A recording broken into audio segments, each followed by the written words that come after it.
ఏవి నువ్వే నా చెయ్యొతిలి వెళ్ళిపోతావా? పోను. మనల్ని ఇలా కలపాలని ఆ సీతారాములు నిర్ణయించుకున్నట్టున్నారు. ఇక నీ చెయ్యి ఎప్పటికీ వదిలిపెట్టను మాధవ్.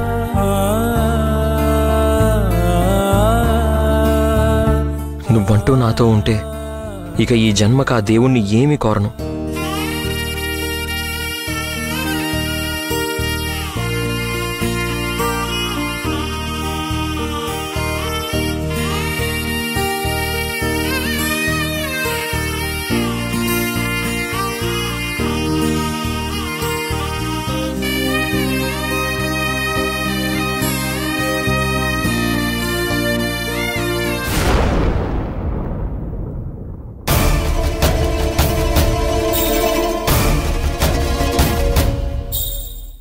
ఏమండి, కాఫీ తీసుకోండి.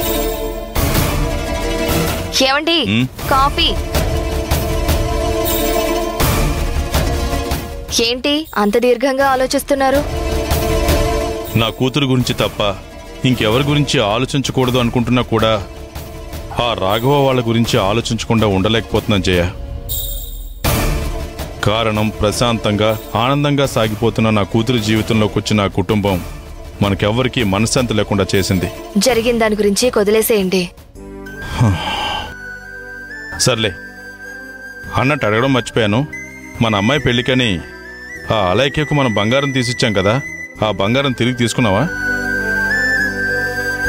అడుగుతుంది నిన్నే, తీసుకున్నావా లేదా? లేదండి, తీసుకోలేదు. ఏ, ఎందుకు? వాళ్లతో గొడవైన తర్వాత నేను వాళ్ళ ఇంటికి ఎప్పుడు వెళ్ళానో, వాళ్లతో ఎప్పుడు మాట్లాడాను. మన అమ్మాయి ఆ ఇంటికి వెళ్తుందని, అలైక్యకి కన్నతండ్రి లేడని మన బిడ్డలా భావించి బంగారం పట్టుబట్టలో తీసుకున్నాం. ఇప్పుడు ఆ పెళ్లి జరగడం లేదు కదా. ప్రతి మాటకి బదులు చెప్తూ నోరు జారుతూ అదే పౌరుషం రోషం అని చెప్పుకునే ఆ రాఘవ ఆ బంగారాన్ని తిరిగిచ్చేయమని అలైక్యకి ఎందుకు చెప్పలేదు? పాపం వాళ్ళకి గుర్తు రాలేదేమోలేండి. గుర్తులేక కాదు, తేరగా వచ్చిన సొమ్ము కదా, జనాలకి ఆశ ఎక్కువగానే ఉంటుంది. మీరు వాళ్ళ గురించి మరీ తక్కువగా ఆలోచిస్తున్నారండి. రాఘవ అలాంటి వాడు కాదు. అతనేమి శ్రీరామచంద్రుడు సత్యహరిశ్చంద్రుడు కాదు జయ.